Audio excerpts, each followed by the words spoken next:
Hey, what's up, people? Piz out here, and today I want to talk to you guys about the newest Blu-ray release from the fine folks over at Vinegar Syndrome. This is for the early 80s slasher Madman, and this is going to be partially a Blu-ray review as well as a movie review, because I've never really sat down and talked about Madman at length on this channel, and I want to do so because I think this is a very unique slasher movie, one of the most unique slasher movies that came out during the barrage of early 80s slasher movies in the post-Friday the 13th landscape.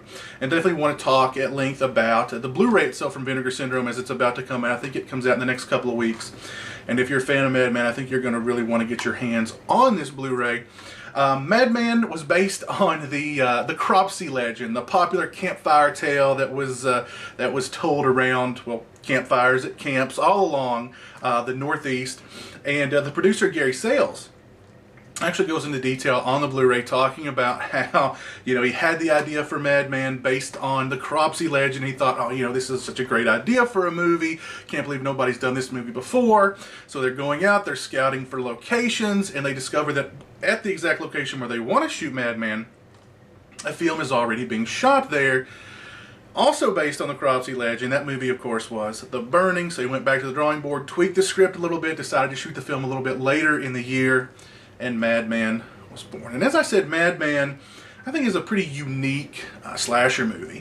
One of the most unique slasher movies that came out in that sort of deluge of slasher movies in the post-Friday the 13th landscape. Low-budget slashers that they were hoping were going to get picked up, much like Friday the 13th was, by a major distributor, distributed across the country, and just make bukus of money. That didn't quite happen for Madman, but I think Madman stands out in the crowd for a number of reasons, and I'll go into detail as to why. First and foremost, the characters. These are not your typical stupid teenage stereotypical characters. We have adult characters in this film. Adult characters that feel real, they feel genuine. They're still kind of stupid because they make poor decisions that ultimately find themselves at the end of Madman's acts, but they feel real. They feel genuine. You have the strong-minded, go-get-it, proactive female character, which I always like. You have the character who's sort of torn between her relationship and her responsibilities, played by Galen Ross from Dawn of the Dead, although she goes by a different name in this film. And you have a female character in Madman. I forget the actress's name and I forget the character's name, so I apologize. But whenever I watch Madman and she comes on the screen, I can't help but smile. Her performance, and I'm not making fun of the actress or her performance necessarily, she plays the role in this almost haze. She's just like, yeah, like the whole movie. And I absolutely love that character. Whenever she's on screen, I just absolutely love it. She's one of my favorite characters, really, in horror history. And I truly believe that if she had more dialogue, if she had more screen time, her performance would be right up there in the pantheon of great horror performances, right up there alongside, not quite at that peak of Eric Freeman from Silent Night, Deadly Night 2, but pretty close. Her performance, I absolutely adore it. When she dies, and I don't think that's a spoiler because this is a slasher movie and people get killed in slasher movies, when she bites the bullet, when she buys the farm, her death, whenever I watch the film, that sequence, I always rewind back and watch it like 5 or 6 times. It's this combination of complete horror and total disbelief. And like she's trying to scream, but the sounds just can't come out. I have to rewind it back like 5, 6 times. It's such a great death, I think. It's such a great death. Always end up watching it like over and over again, like I said, 5 or 6 times. So I really like the characters in the film. At least the female characters, I think, are all well defined. I think they're all really likable. I think they all feel really genuine and real. The male characters, for the most part, they're just, they're not cannon fodder, they're axe fodder. They're there to die, and pretty much that's what they do, and they do it pretty well. I also always liked the way Madman looks. I always thought Madman looked like it cost a lot of money, even though it didn't. And I think that a lot of that is thanks to the late director, Joe Giannone. And there was some controversy around the DVD release, the Code Red DVD release that came out, I think, like 5 or 6 years ago. that the blue hue, the blue filters that were so sort of predominant in the DVD version, the original DVD version from Anchor Bay, those were gone. It wasn't as blue. And a lot of people were really, really upset by that. I know there was a little bit of a controversy. I know that the Code Red DVD guy blamed the producer Gary Sales, who had, you know, the final say over the transfer, etc., etc. And a lot of people were really upset by that. Now, if you're one of those blue people, and you're hoping that the blue is going to be back in this Blu-ray, you're going to be disappointed because it's really not. And somebody out there, remind me in the comment section, let me know. I think the first time I saw Madman was on that original Anchor Bay DVD. I don't think I ever saw the film on VHS. So if the blue was as predominant on the VHS version of the film, please let me know that in the comment section below. But when I do think of Madman, I think of all the great, you know, nighttime exterior shots and sequences. I just think blue. I just think this blue sort of halo, this blue hue that's just sort of blanketing all those shots. Now, I don't think any less of the movie without that, but I do think that the blue gave the movie almost a dreamlike quality, which I did like. I don't think any less of this version because it's not as blue, but if you're one of those blue people, you're probably going to be upset with this Blu-ray as you were with the Code Red DVD. And I always liked the way the movie looked. I thought the exterior nighttime shots looked really good. I love the way the movie was photographed. I love the way they sort of kept, how they creatively kept Madman in the shadows for most of the film. I thought that looked really well. I thought the movie looked like, you know, 20 million bucks, although it probably didn't cost anywhere near that, not even half or a quarter of that, I don't think, probably. I always liked the look of the movie. I liked the character of Madman himself. I thought he was a unique slasher. He wasn't a masked slasher roaming around killing people. He had a great backstory. I love the Madman backstory. He's got his own theme song in the movie, which is great. So, like that about the film as well. A lot of axings in the movie, of course, a lot of decapitations in the film. Not very gory, not overly bloody, but still pretty good, pretty decent body count if you're a body count kind of guy. There is a decapitation via truck hood, the hood of a truck, which, again, we're talking about unique things with Madman. A decapitation via the hood of a truck, I'm sorry. So yeah, I like all those qualities about the film. It's also not got the typical slasher final girl kind of ending, which I think is great as well. I think all those elements really set Madman apart from a lot of the slasher movies that really inundated the market and theaters in the early 80s. I've always really liked Madman.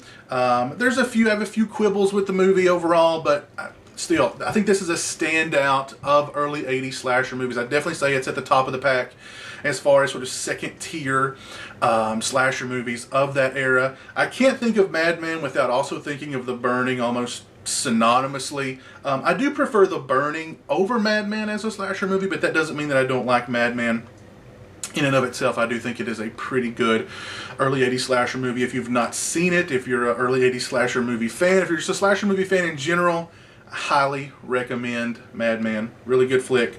If you are a fan of Madman, I definitely think that this Blu-ray is the way to go. The Vinegar Syndrome Blu-ray.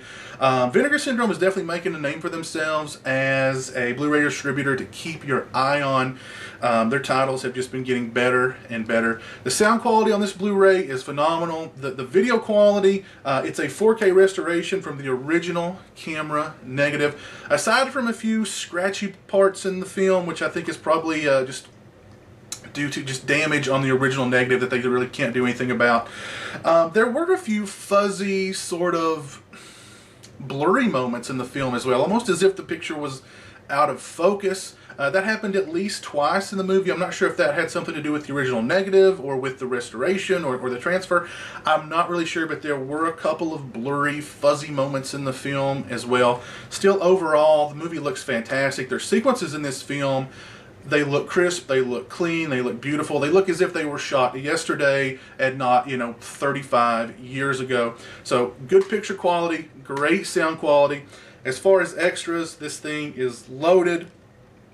First up, we've got Madman Alive at 35, featuring Paul Ehlers, who played Madman, the producer Gary Sales, and actor Jimmy Steele. They talk about a lot of stories going on in front of the camera, behind the camera, about the casting of the film. Paul Ehlers' son was born while making this film. He raced to the hospital in full Madman getup. Jimmy Steele talks about the naked nights in the hot tub on the set with a lot of the cast. So pretty interesting stuff there. We've got a featurette called The Early Career of Gary Sales, which was the producer of the film. He talks about how he sort of stumbled into the movie business. He had started out wanting to be a musician. He found his way into the movie business. Actually, his first job in the movie business was on a porn set. Lots of porn talk in this featurette. He talks about the Cropsey legend and wanting to turn that into a film and getting the funds together, etc., etc. Working on the film. So pretty interesting featurette there. We've got The Legend Still Lives, which is a carryover from the Code Red DVD, which is just an exhaustive, lengthy making of featurette. Anything and everything that you could possibly want to know about the making of Madman is in that featurette. Awesome featurette. We've got an extra called Music Inspired by Madman, featuring, among others, Darren Miller, who has a song who contributes a song on there sort of based on the film Madman. Also, Creepy Kentuckian and Uncle Bill from Dead Pits, they contribute their acoustic ode to the Madman theme, which was very cool.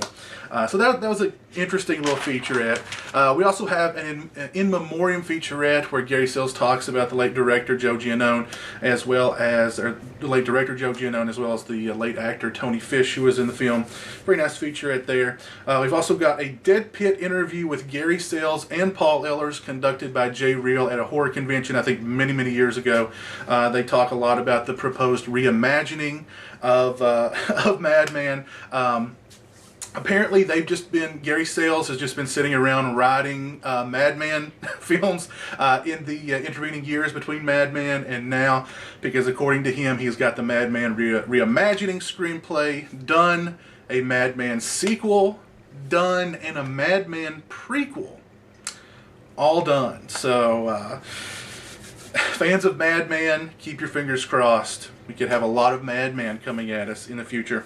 Also, we have the original trailer, TV spots, still an artwork gallery on there as well. We've got 2 commentaries on the disc. The first one is from the late director Joe Giannone, producer Gary Sales, Paul Ehlers, and Tony Fish, which I'm assuming was on the old Anchor Bay DVD of Madman. And we also have a brand new commentary from the Hysteria Continues. So all in all, this is a loaded Blu-ray from Vinegar Syndrome. If you're a fan of Madman, this is definitely the way to go. This disc right now is available to pre-order for $15. So it is definitely priced to move. If you're a fan of this film, this is the Blu-ray to get. Perfectly priced. I'll put a link to the Amazon page for you to pre-order. I'll also put a link to Vinegar Syndrome's website as well in the description. Go check them out. The Blu-ray overall, highly recommend it. If you're a fan of this film, definitely grab this Blu-ray. If you've not seen Madman, if you're curious about Madman, if you're an early 80s slasher fan, if you're a slasher fan in general, go pick up this Blu-ray. It's well worth it. Lots of good content on here and a great film. Yeah, I can't recommend it anymore.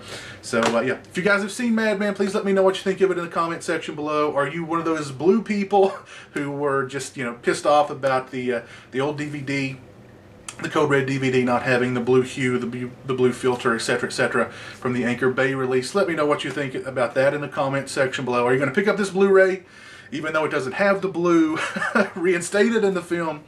Let me know in the comment section below. As always, thanks for watching. I appreciate it. Take care, and until next time, peace.